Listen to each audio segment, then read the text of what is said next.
उत्सव recording studio Dumarsan. Barauli विधानसभा क्षेत्र संख्या 100 से कर्मठ एवं ईमानदार एवं शिक्षित समाज सेवी प्रत्याशी रमेश कुमार गुप्ता जी को वोट देकर भारी मतों से विजयी बनाए।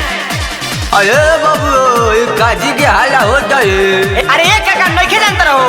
अरे यहाँ पर रमेश कुमार गुप्ता विधायक से चुनाव लड़ता ना, तब तो ठीक बात देता उनका के वोट दिया ही जान ले। ए चाची जनी भूलैया हो तो रमेश भैया के जीतैया, चाचा जनी भूलैया हो तो रमेश भैया के जीतैया, चाची जनी भूलैया हो तो रमेश भैया के जीतैया, चाची जनी भूलैया हो तो रमेश भैया के जीतैया, चाची जनी भूलैया हो। अरे रोहिता के माईया चोला वोट गिरावे। अब आप लोगों का कोई सूते दी ना कलिसा।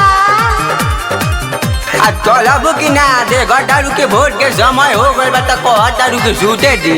चलब कि ना चलो। आयो बने रमेश कुमार गुप्ता खारा भोल बने चलो तन जल्दी वोट गिरा के चलावल जाई।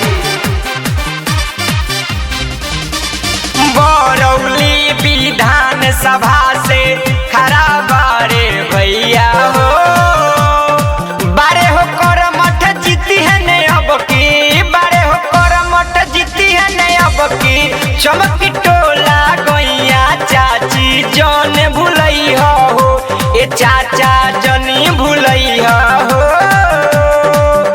तो रमेश भैया के जीतैया, चाचा जनी भूलैया हो तो रमेश भैया के जीतैया, चाची जनी भूलैया हो तो रमेश भैया के जीतैया, चाची जनी भूलैया हो।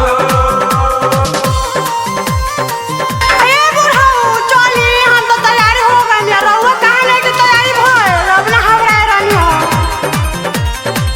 चलो चलो हम चलते बानी, हम तो होने लगन है खैनी बनावे जनलू। चलो चलो वोट गिरा के जल्दी के चलो हो जाए दोनों परानी बुझलू। चलो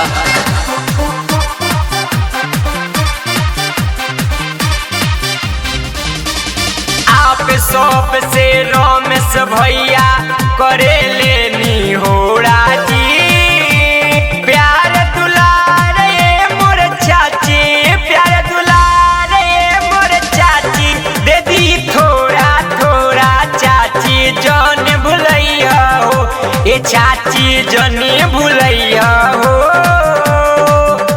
तो रमेश भैया के जीतैया, चाची जनी भूलैया हो तो रमेश भैया के जीतैया, चाची जनी भूलैया हो तो रमेश भैया के जीतैया, चाची जनी भूलैया हो। उत्सव रिकॉर्डिंग स्टूडियो डुमरसन।